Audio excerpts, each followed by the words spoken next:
Hello everyone. Am I audible to you all? Yes, ma'am. Okay. So let's begin today's class. We are going to do Russian literature. I want this class to be interactive, so you can share your insights or ask questions. And if I ask you questions, please try to answer. Okay, even if it is wrong, I'm not your teacher. I won't judge you. So you can say whatever you want to, and let's make it a bit like we all will learn something from it. So my exams perspective, I have made this lecture. So let's make it a bit more interesting. Okay.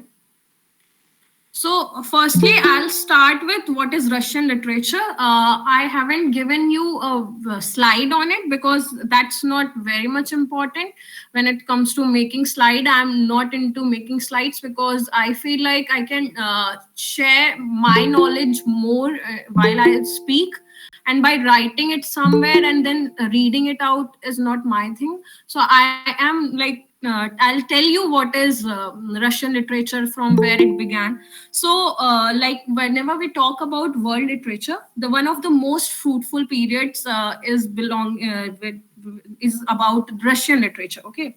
So literature and criticism were somehow thought to fulfill the functions such as philosophical, moral, or religious analysis that were done in Europe.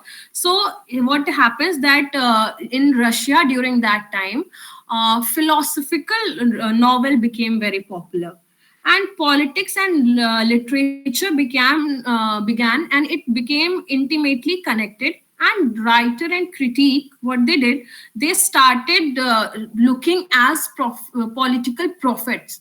Okay, so they started teaching morality through literature. And when we talk about Russian literature, so Alexander Pushkin, who was born in 1799 and died in 1837, was considered as a Russian poet, playwright, novelist of the Romantic era, and founder of modern Russian literature. So what happens that he is known as that greatest poet of Russian literature during the modernist era. And in 1820, he published his first long poem, that is Russian and Lyudmila, which has total of 6 cantos. And his very famous novel, which is a verse novel, is Eugene Onegin, about which I'll talk. And Vikram Seth has made a novel, written a novel named Golden Gate, which is based more or less upon Pushkin's Eugene Onegin. Okay. And in 1823, what he did, he wrote 2 romantic poems named as The Captive of Caucasus and The Fountain of Baccarat. So, what these 2 romantic poems also depict the genre which was very flourishing during the time of modernist era in Russian literature. And in 1825, he wrote his most famous play, Boris Godunov. He founded the Contemporary magazine, which also published famous writer Nikolai Gogol's Evening on a Farm near Dikanka. Okay, and Charles Johnson has translated Eugene Onegin in English. Do remember this? Okay, and Vladimir Nabokov, Charles E. Follen, and Walter W. Anderson have translated Eugene Onegin in English.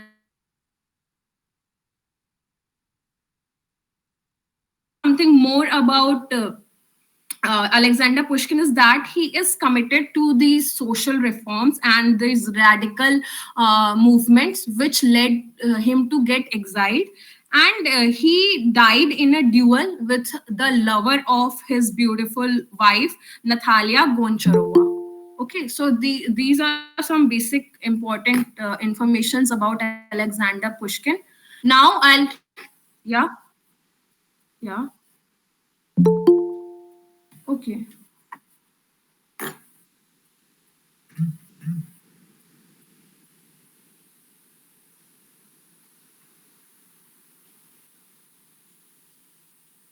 Okay, you should have told me earlier. I didn't know that it is not visible. Okay, so the Eugene has written a few important works. Sorry. Alexander Pushkin has. So, shall I repeat whatever I have said earlier? Yes, the Was it audible to you?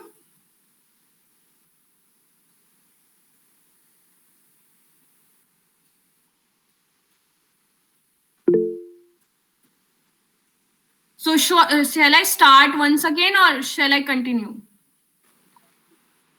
Okay. Okay. Okay. So the important works written by him are The Queen of Spades, Ruslan and Ludmilla, The Prisoner of Coxus, and The Gabrielate, The Robber Brothers, The Fountain of Bakisare, or The Gypsies, The Bronze Horseman, Eugene Onegin, which I told you is a verse drama, and I'm going to discuss it. Boris Godunov is also a drama, The Stone Guest, Mozart, and Salieri. You have to remember these names. They might ask you the names of these works because they are by such an important writer. So I'm going to talk about Eugene Onegin. It is a novel in verse. Do remember this because again it might be asked in the exam. And it is a classic Russian literature which provides a very panoramic view of Russian society. It was published in serial form from 1825 to 1832, and the protagonist Eugene here is a very distant, skeptic man, and he is a model, okay, for the number of Russian literary heroes. So Eugene is a dandy. You must have heard the word of dandy. He is very carefree, very classy, stylish, good-looking, handsome man, and he is this novel also is somewhere linked with Don Juan. Don Juan is written by anybody?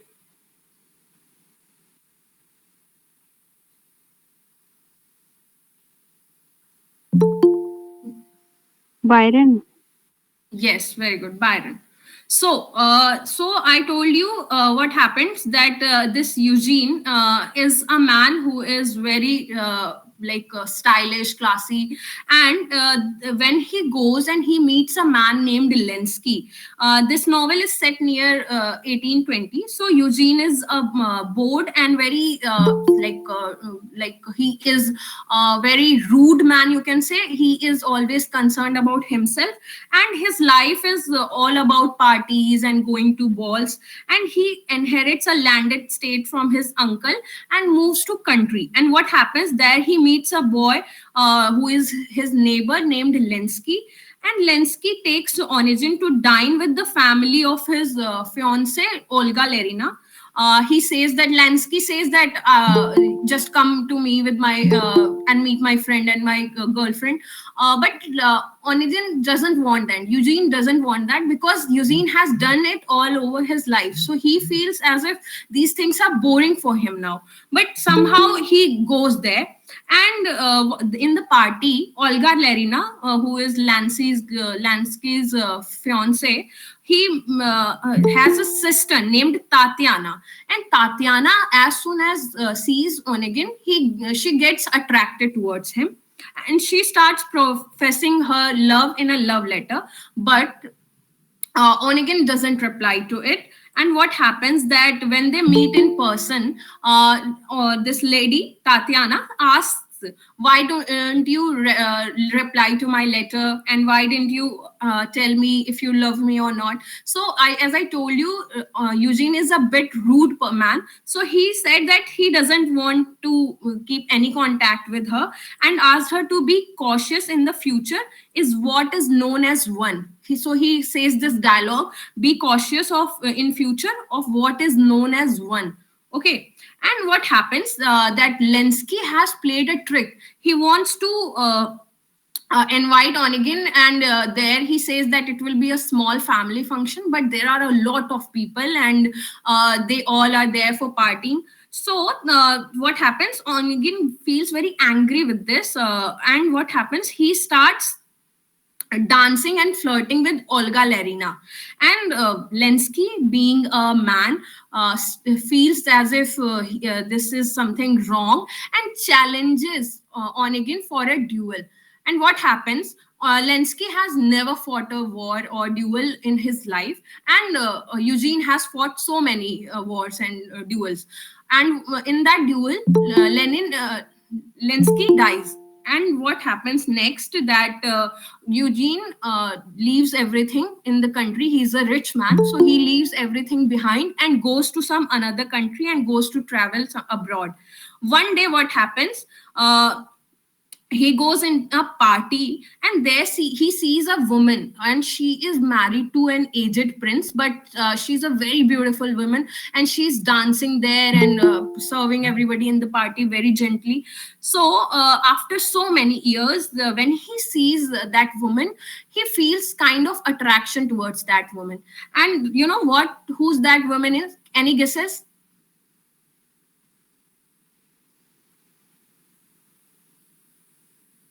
The girl who proposed Eugene. Do you remember her name? Tatiana, sister of Olga Lerina. Guys, you're not listening to me, right? Are you? Yes, they. Only one girl is responding. Where are the others? I cannot see your names, otherwise I would have called you by name. Okay. Let's make it interactive, please. It's getting boring, please. Okay. So Tatiana is dancing there. She has got married and to a aged prince. And when Eugene sees her, he falls in love with her instantly and says, "Oh, you have grown up so much. You have become a gentle lady now." So like he wants to be with her. But Tatiana to this replies that I don't want you in my life. Once you have broken my heart, once you doubted my capabilities, and now I don't want to give you that opportunity again. So what happens here, that she says that she loves him, but she will not let him ruin her. And Eugene understands that only being a dandy person is not enough in life, and he feels very regretful and painful at the loss of his happiness. And he considers now that Tatiana is his happiness. Okay, so that's the story. Do read it; it's a nice story. The next writer is very, very important. Fyodor Dostoevsky. Have you read any work by Fyodor Dostoevsky? Yes, ma'am. Anybody? Crime and Punishment. Which one? Crime and Okay. Punishment. Anybody else? Anybody else? Yes, the notes from the underground. Oh, Notes from the Underground. Okay, good. Okay, Fyodor Dostoevsky was born in 1821 and died in 1881. Fyodor Mikhailovich Dostoevsky was a Russian novelist, short story writer, essayist, journalist, and philosopher. His first novel is Poor Folk. Do remember the first published works of these writers? And it was published in 1846 when he was 25. His major works include Crime and Punishment, The Idiot, Demons, and The Brothers Karamazov. He wrote 11 novels, 3 novellas, and 17 short novels, and numerous other works, including 5 translations. So he is very reclusive, and he shows interest in religion, and due to that he is getting a nickname of Monk Photius. Okay, do remember this, they might ask you, Monk Photius. And Dostoevsky's has been sent to prison as well, and there he wrote a work named A Little Hero. Okay, and something else about I wanted to tell you about him, that he depicts realism and psychological depth. And this is the thing which made him look very different from his contemporaries. And he depicts human beings confronting morality, despair, and anxiety of influence, anxiety of choice was during that period, during the 20th century. And he is is showing that existentialist movement. Okay, he's showing that existential crisis, as in the notes from the underground you'll see. So I have mentioned here the important works of Dostoevsky. Dostoevsky was once arrested for his involvement in Petrovsky Circle, which was a secret society of liberal utopians. The day before yesterday, I told you about utopia and dystopia. Do you remember what is the difference between utopia and dystopia? Utopia is a place which is nowhere, in a good Yes. sense, and dystopia Yes. in a bad sense. Not in a bad sense, you can say, or dystopia is something which is very horrifying, terrible place where everything is destructive, and it's about future. Okay, dystopia talks about future. Okay, good. So I'll directly talk about his works. Firstly, his notes from the underground, which was written in 1864. It is also called as the latest letters from the underworld, and it is a novella. So it is written in a form of memoir. Okay, it is written in a form of a memoir, which is very bitter, isolated, and the narrator is also unnamed. So the name of narrator is also not given in this book. And he is an isolated man who is a misanthropic. Like, he doesn't like people, he hates people, and he is writing notes from the underground. That's why he is also known as underground man. So in the first when he starts telling the story, he says that he is a sick man, a wicked man, an unattractive man, who is disillusioned by the modern society and by the ideas of utilitarianism. Okay, so he is just rejecting the idea of utopian socialism, and he is not he thinks that human needs are always gonna become like more and more, and it is never gonna be satisfied. So he has written a work. He is telling this work, narrating this story, and the novel is divided into two parts. Okay, the first part is underground, and the second part is apropos of the wet snow.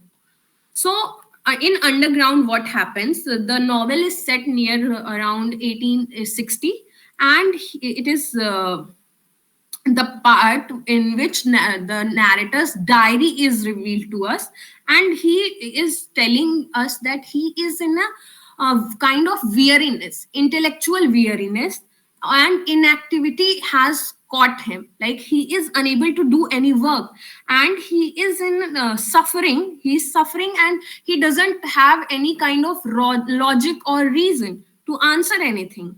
So what happens that underground man is writing in his diary and considering the possibility of idea whether 2 plus 2 makes 4 or 5. Okay. Do you remember any? This example was also there in 1984. 1984 was written by George Orwell. Very good. So this example was there in 1984 as well, which was the Communist Party slogan, right? 2 plus 2 is equal to 5. So he is writing that he's thinking that why this. He is saying that why this is 2 plus 2 is equal to 4. Why it is not 5? And he is admitting that he is proposing this, that why we don't have this free will. Free will means you have an open choice to select whatever you want, to choose your logical whatever your logic permits, to choose something whatever your conscience allows, and not to do whatever the society is telling you to do. Okay, so he is constantly questioning these things. And in the next part, what happens, he is describing about the events which took place in 1840s. Okay, so he is remembering about a day where he is talking about his relationship and how he got alienated. So he is when he tells that he started feeling a kind of hatred towards everyone. Like when he met his old friend, he doesn't want to meet him, and like he doesn't like it, and he didn't like the vibe which his old friend was giving, and he used to hate them earlier. But later on he decides to go on a party with them, and when they go on a party, they start fighting there, and he declares his hatred for the society. And later on they go to a brothel, and there they meet he meets a prostitute, and to prostitute he is going and telling about the glimpses of life. Like he is telling about her about dying unwanted, feeling of love longingness.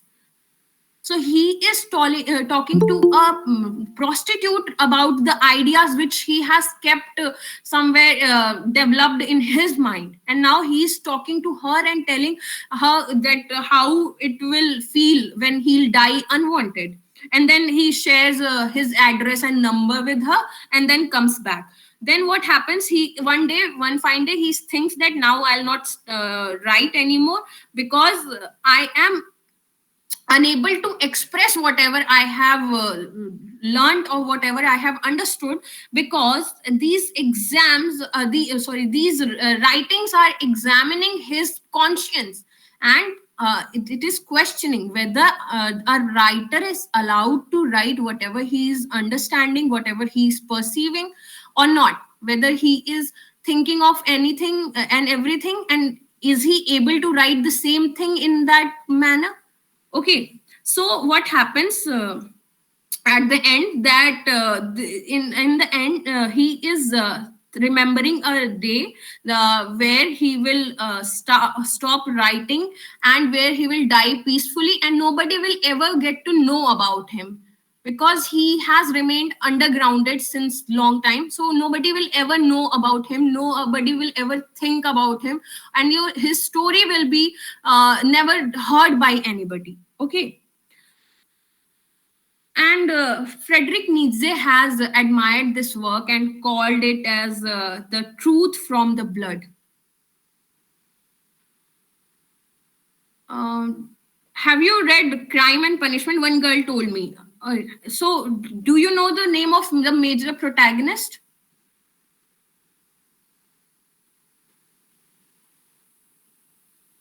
Ma'am, I have read a long time before. Actually, this name is very difficult to remember. Yeah. Raskolnikov. Okay, Yeah, Raskolnikov. Yeah. So, what is there in this work? It is Ma'am, set Radiant during the Napolitite. Napoleonic War. The Radian, I think the name is Radian Radian. Romanovich Raskolnikov. It's Yeah. in our syllabus actually, and it's very important work. And what is the name of his girlfriend? Whom he I loves? really forget it.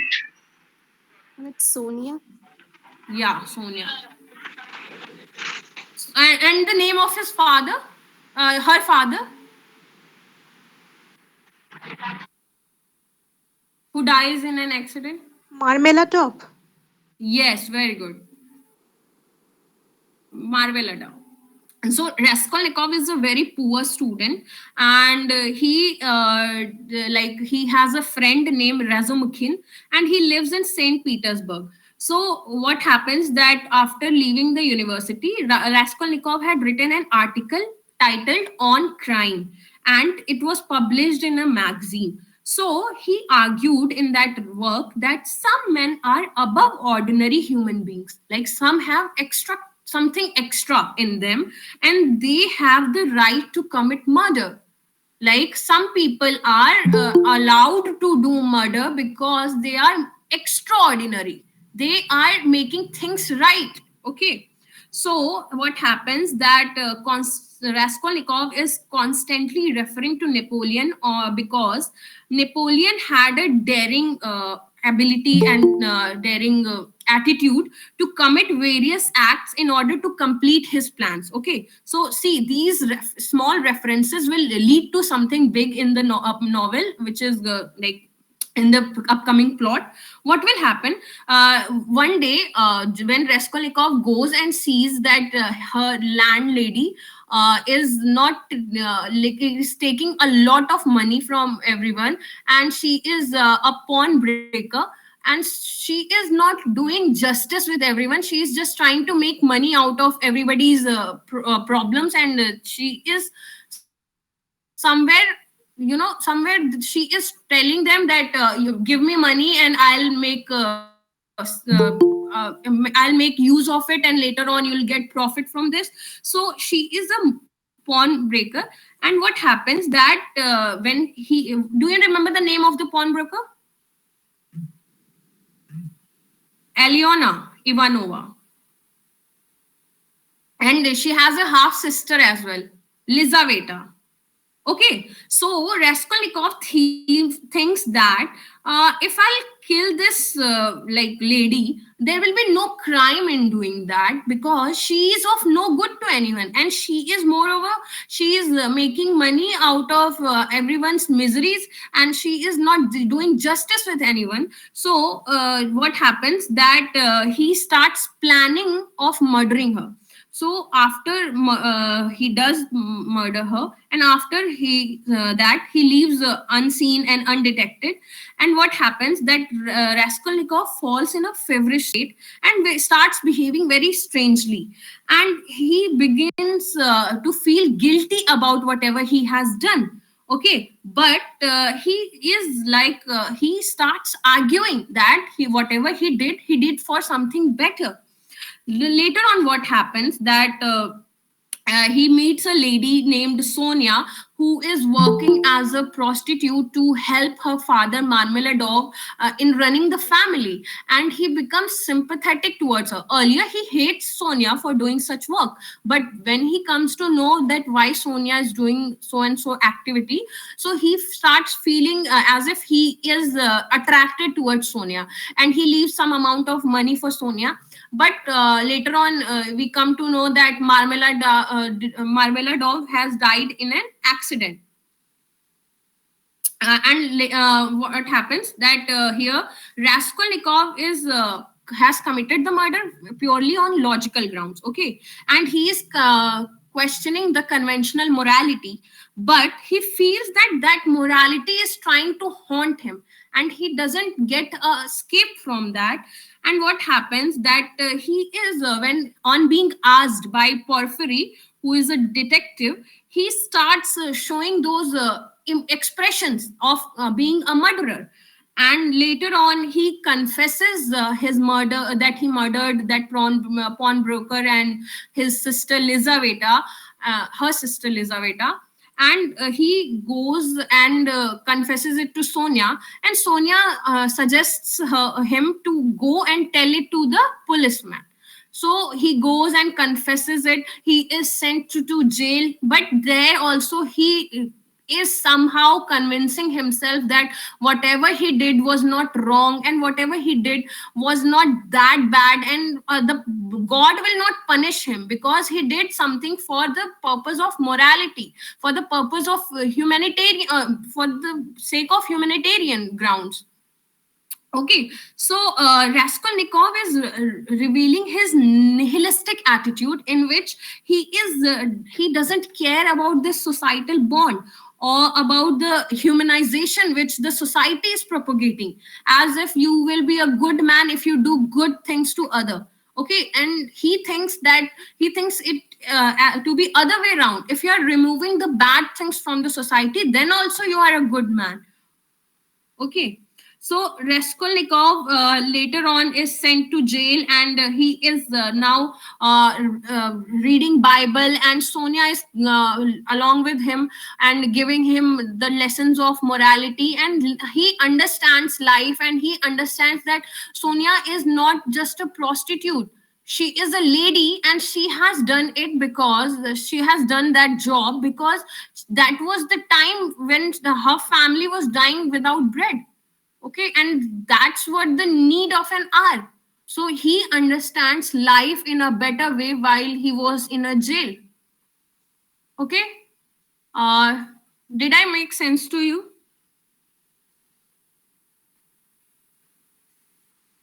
Yes, ma'am. Yes. Okay. So I'll tell you the other important works of Fyodor Dostoevsky: Poor Folk, which is an epistolary novel; The Notes from the Underground; Crime and Punishment; The Double, which is a novella; The Landlady, it is also a novella; Uncle's Dream, it is a novella; The House of the Dead; The Gambler; The Adolescents; The Brothers Karamazov.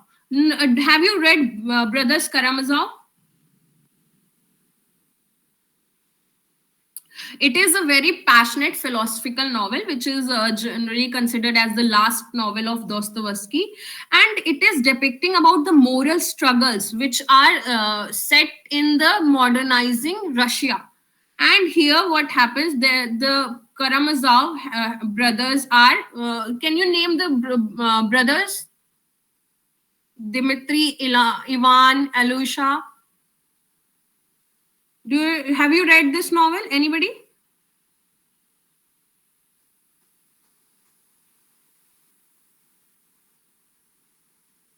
Here, they have a father named Fyodor Pavlovich Karamazov. Okay, so Fyodor and Dmitry, the eldest son, has a very a bond of hatred. The father and the son has a bond of hatred because they love the same girl, Grushenka. And what happens that one day his father gets killed, and the blame goes on Dmitry, but Dmitry has not killed him.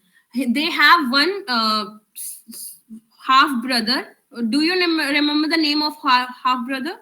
Anyone? Guys, you're not taking interest, right? No, no, ma'am. Actually, these are new for us. That's why I can't actually answer.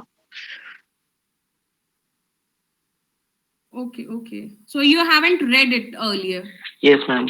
Some of them actually I've read, but you were saying these novels I really didn't read before. Okay, okay. So whatever the novels I am explaining you, please go and read them in detail because they will ask questions, and the questions has been asked from these novels. That's why I'm dealing it in detail.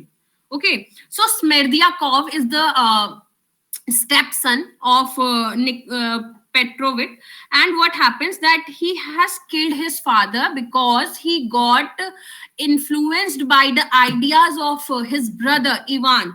And if he says that he committed the murder because he thinks that the philosophical lessons about the impossibility of evil in a world without a god, like he thought that if there is no god, so there will be no there should, if there is god, so there should be no evil.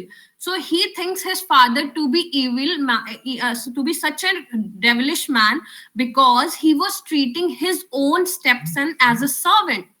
So he goes and kills him, but Dimitri is somehow sent to jail because of the tryst between him and his father. So he is sent to jail, but later on it is like he completes his his,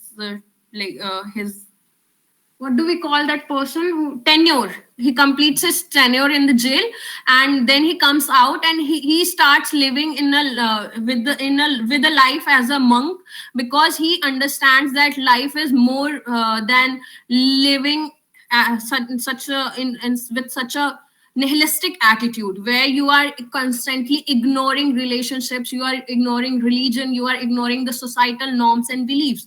So you will see in these novels that nihilism is a very important.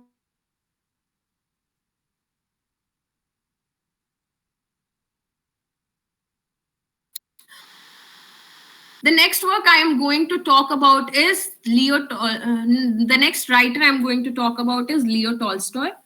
Leo Tolstoy is a master of realistic fiction, and he attempted to portray realistically the Russian society. And Tolstoy was born into a very large and wealthy Russian landowning family. So he has written works such as War and Peace, Anna Karenina, which has become very famous. And he has written a semi-autobiographical trilogy which is named as Childhood, Boyhood, and Youth. And do remember this trilogy because they have asked it in the exam. Sevastopol sketches has also been asked in the exam, is and asked that it deals with like which kind, what is the setting of this work. So it is based during the time of Crimean War. Okay, always remember this. And Virginia Woolf has always praised Tolstoy and called him the greatest of all novelists. And James Joy noted that he is never dull, never stupid, never tired, never pedantic, never theatrical. Then he has written a work named as Cossacks, which describes the Cossack life and people through a story of a Russian aristocrat in love with a Cossack girl. Okay. He has written a very famous work, War and Peace, and he calls it an epic in prose. So you have to read two major works from, not two, three, you can say. War and Peace, Anna Karenina, and Death of Ivan Ilyich. Okay. So I'll talk about Anna Karenina. Anna Karenina is set during the 19th century Russian society, and Russian culture is believed to be superior than European culture during that time. What happens? What is the opening line of Anna Karenina? Anyone? Ma'am, it's happy families are all alike. Every unhappy family is unhappy in its own way. Very good. Very, very good. I cannot see your name. What's your name? Arshita. Very good. Very good, Arshita. Okay. So the novel opens in Moscow, where Anna is living with her brother Stiva, and Stiva and his wife Dolly has a problem, whereas Stiva Oblonsky is having an affair with a French governess, and Anna goes and acts there as a marriage counselor. Meanwhile, Dolly has a younger sister named Kitty who is being courted by Levin. But Kitty doesn't like Levin, and Kitty loves Vronsky. But Vronsky loves Anna, and Anna loves Vronsky. So, though Anna is married to Karenin, but she starts having illegitimate affair with Vronsky. And due to this illegitimate affair, she wants to leave Karenin, but Karenin is not allowed to give her divorce because he is a very moralistic man. And Karenin thinks that if he'll give divorce to Anna, everyone will think him to be a very coward man and less of a man. So that's why he is not ready to give her any kind of relief or leave her. So what happens that Anna starts living with Vronsky, who is a very handsome young army man, and he is living a very joyful life. Vronsky is living a very joyful life, and Anna, when she is living with Vronsky, everybody is questioning her that she is a very immoral woman who has left her husband, and she has a child also with Karenin, and now she is pregnant with the child of Vronsky. So Anna, being a woman, has to bear all those things which are being said to her, and whereas nobody is questioning Vronsky. So Anna feels very tormented due to that, and she starts asking Vronsky that what is my fault? Let's get married someday. Let's get married. But to marry him, she needs to divorce Karenin, and Karenin is not ready to give divorce. At the end of the novel, we see that Karenin is now ready because he has understood that he will never get Anna back. But what happens that Anna is really a woman. She's a phenomenal woman. Okay, I'm telling her in a very dull way, but she is a very phenomenal woman because she has a deep understanding of life, and she is living. She wants to live life on her own terms. She wants to explore life. She wants to live like Vronsky, where a man is never questioned in the society for whatever he does, but she is getting questioned for not being married and living immorally with a man. So Anna is one day thinking of going to live with Vronsky, and she goes on a railway station, and she sees a train coming and people running here and there while the train comes. We all are like in rush to reach somewhere, and she just throws herself in front of the train, and we don't know why. We don't know why. What made Anna do that? And due to that, do you remember Levin? Levin is very much affected. Levin leaves the work which he is doing and goes to live as a farmer, and he starts his life with Kitty, who was not ready to get involved with him. And he then understands life, and he has a very deep impact of what Anna did. Like he understands life is not that easy. It is not same for everyone. So he starts living a very moralistic life, and he thinks that that society is not going to decide what you are and what you are going to do. Okay, so in this work there are various themes used, like importance of family life. Everybody is constantly trying to make peace with the family life. Dolly and Steve are not happy in their relationship. Lenny and Kitty are not happy. Karenin and Anna are not happy in their relationship. Then there is the idea of Christian forgiveness, where Karenin is ready to accept Anna even after knowing that she is pregnant with the child of Vronsky. And adultery. Adultery is shown as a moral theme. People are calling Anna as an adulterous woman, but nobody is questioning Vronsky because he's a man. So you can see Anna is depicting a feministic perspective here. That why a woman is always being questioned for doing a thing in which both the sexes are involved. Okay. So the next novel I'm going to talk about is Death of Ivan Ilyich. Ivan Ilyich has lived a life thinking of only himself and his pleasures. Okay, he is a very unpleasant man, and he is only concerned about himself, and he has never bothered about anybody. He has always thought about himself and done everything to make himself happy. Okay, but one day what happens that he falls off a ladder, and a tumor starts growing in his stomach, and he goes on his deathbed.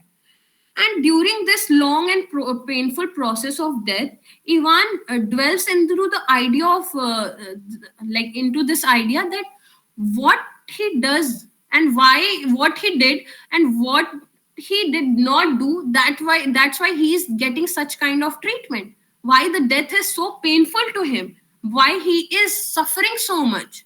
What did he do to suffer so much? Okay, he begins to hate his family for avoiding the subject of his death, and for pretending that he is only a sick man, not dying, and they are not taking care of him. But there is a man who is a peasant servant boy named as Gerasim, and Gerasim does not fear death. Okay, and he is the only person who is showing compassion to Ivan Ilyich. And he starts questioning Gerasim, that tell me, Gerasim, why I am getting so much suffering? What did I do? And Gerasim can only understand and pity him and be compassionate with him in such a loving manner. So what happens that in his final agonizing moments, Ivan Ilyich learns that he too can be compassionate and loving, like the Gerasim is. So one peasant boy is changing the perspective of Ivan Ilyich while he is dying. And then he learns about the concept of empathy, concept of love. And he pities his son, who is who are there taking care of him. He starts he loving his daughter and his wife, for whom he never cared.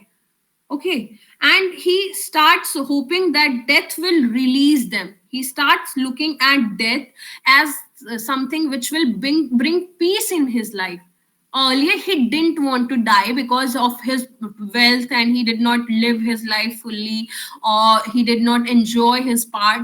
So that's why he did not want to die. But now he wants to die because he thinks that he will die peacefully and it will bring peace to him. Okay. There are a few more works by Tolstoy, such as the Kreutzer Sonata, Resurrection. Yeah. What?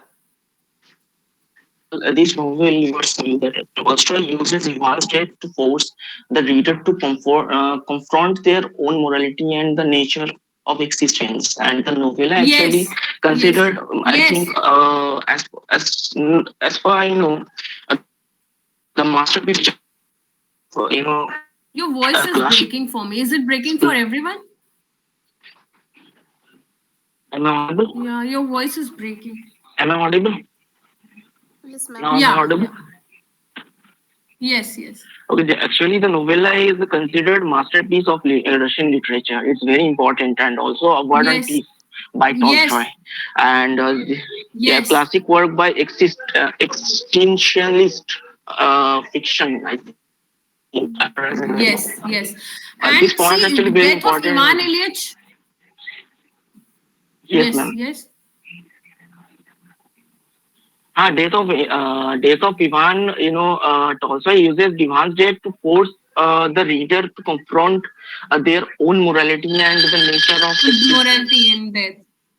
Yes, and you are not here to think about Yes, ma'am. yourself only. This life is not to focus on yourself. It is up to if you are a human being, you are born as a social animal. So you have to be in accordance to everyone who is around you, your family. And Ivan Ilyich understands it at the verge of his life, verge end of his life, when he is seeing a peasant boy who has so much sympathy and care for Ivan Ilyich, who has never cared for that boy. Okay. Remember this work, childhood, boyhood, youth. It is very important. They may give you the names and ask which are not the semi-autobiographical works of Tolstoy.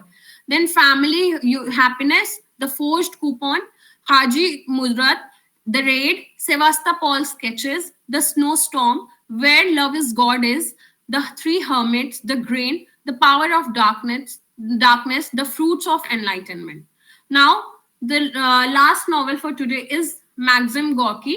Uh, he has written works which are not very important, but since he has been asked in the exam, so I have mentioned him here. Alexei Maximovich Peshkov, who is primarily known as Maxim Gorky, is a Russian writer, and he has written famous works such as The Lower Depths, The 26 Men and a Girl, The Song of the Stormy Petrel, The Mother. Somebody else has written The Mother. Do you remember?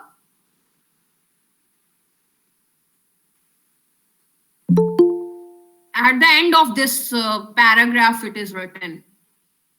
Better, better batch. Bertolt Brecht. Okay, Bertolt Brecht. Yeah.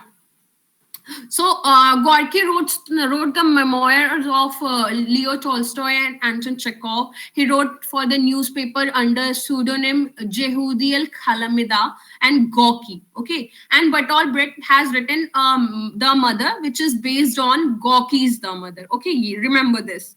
And some important works by him are Makar Chudra, Sketches and Stories, The Creature That Once Were Men, 26 Men and a Girl, The Song of a Stormy Petrel, then Summer Folk, The Children of the Sun, which is set during the cholera epidemic of 1862, The Lower Depth, which talks about the scenes from, it has the subtitle Scenes from Russian Life. Okay. The next writer I'm going to talk about is Vladimir Nabokov, very, very important writer. Do you remember the famous work by Vladimir Nabokov?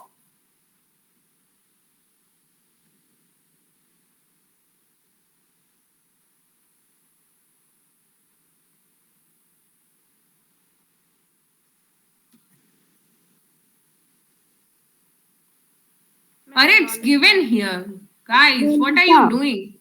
Yeah, Lolita. Have you read Lolita?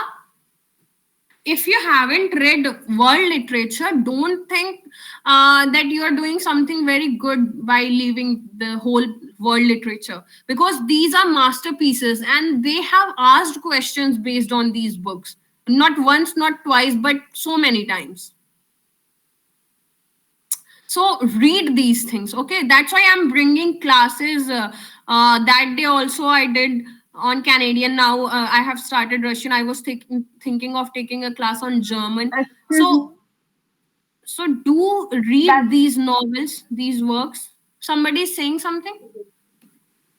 yeah, I'm asking what is the source of this material? Is it from Wikipedia or any source like PDF and I have taken it from so many places. Okay, okay? let's begin. If you So can you like, please share it? what? Can you please share it on Telegram or what? Vladimir Nabokov was a Russian American novelist, and he is known by his name Vladimir Sirin. His most famous novel is Lolita, which was written in 1955. Do you know the real name of Lolita? Anyone? If anyone will tell it, we all will give him a round of applause.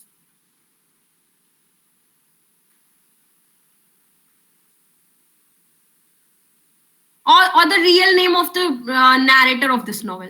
And Dolores Hazes. Yes, very good. And what is the name of that man? Ma'am, Humbert.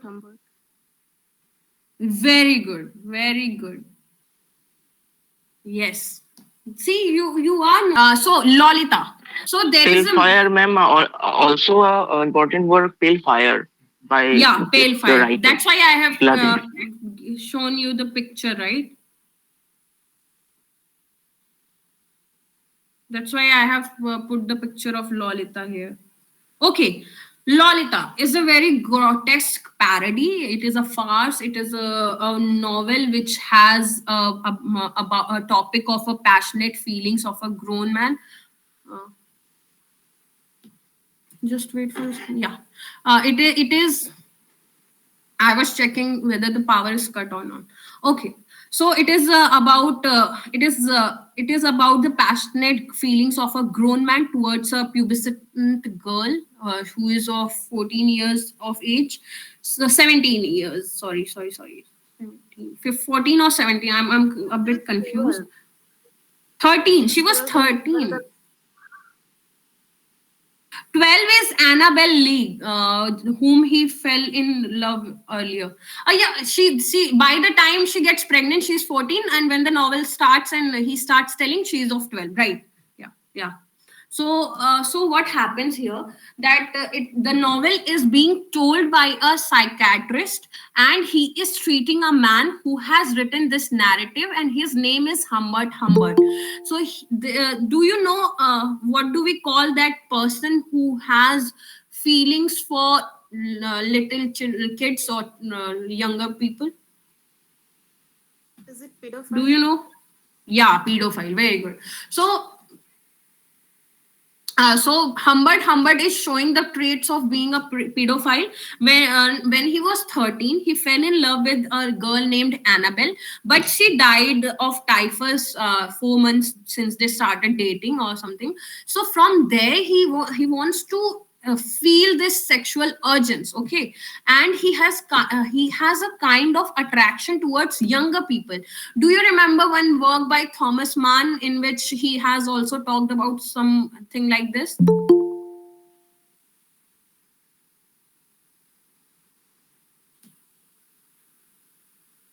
Okay, I'll tell it to you later on.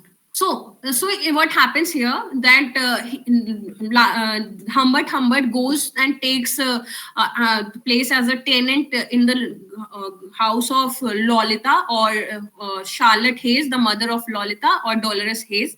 Okay, so the mother of Lolita is attracted towards Humbert, and she thinks of marrying that man, and he is very reluctant in the beginning, but later on he also goes and marries that woman, and with an idea, he has an idea developing in his mind of developing some kind of sexual relationship with Lolita or Dolores Hayes. Okay, so that's why he marries her mother, and in a journal, in a writing, in a diary, he's writing all his feelings about Lolita. And what did he write? He is beginning his memoir with a few words. You know what are those words? Lolita, the light of my life, the fire of my loins, my sin, my soul. Okay, so he is telling that he has some kind of evil ideas related to that little girl.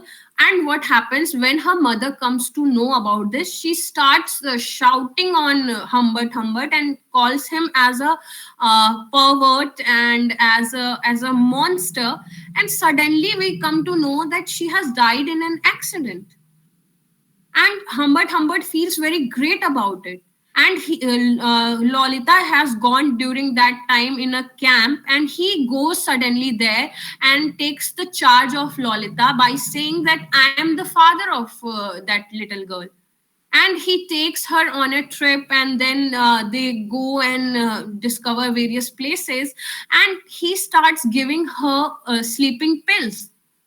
And you know what, they also have intimacy between them, sexual intercourse between them. And he says that it is not because only he forced her or he raped her.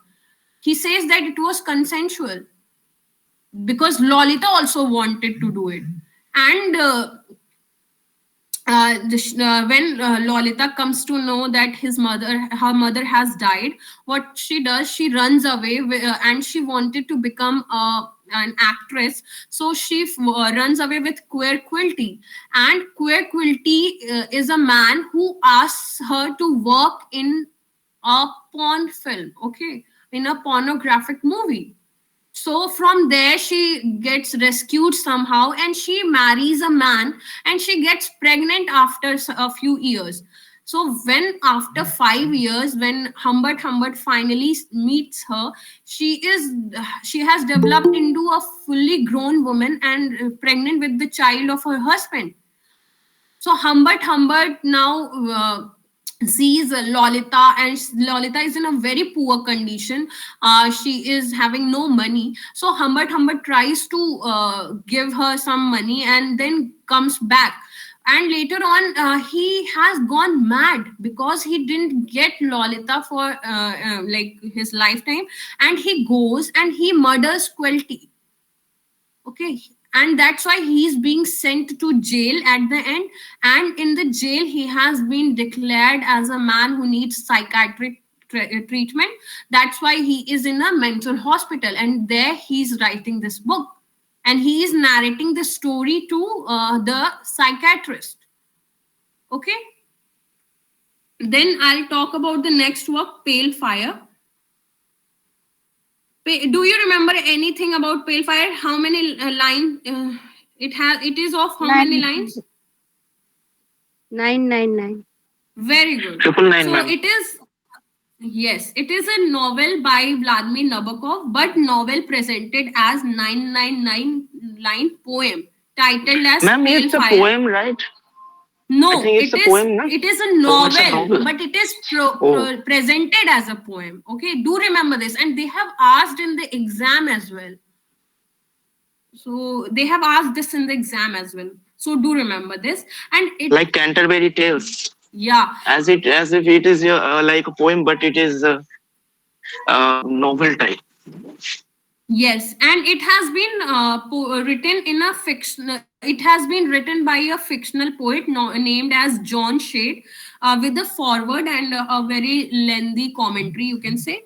And the index of this novel is written by the fictional man Shade's neighbor and academic colleague Charles Kinbote. Okay, so do remember this.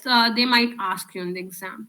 Okay. Ma'am, title. It's a relationship between critic and I think, as far as I know, the theme, if I say, the novel deals with the themes such as, nature of art, creativity and fragility, identity, relationship between artist and critic. Yes, and it is also an experimental literature work. Yes, So ma'am. in this work he is also trying to bring out something new which has been never done throughout in Russian literature. So he is trying something new of this sort, where he is presenting a novel as a poem, and which is written by a fictional poet, John Shade. Okay. Even blurring the line between the poem, ma'am, also between the poetry Yes, and yes, prose also. yes.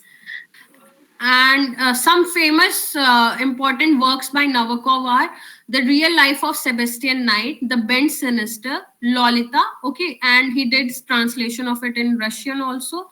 Then Nin, and then Pale Fire, Adolf Ardor, Transparent Things, Look at the Harlequins, and The Originals of Laura. Okay, so that's it for today. I hope I made sense to you.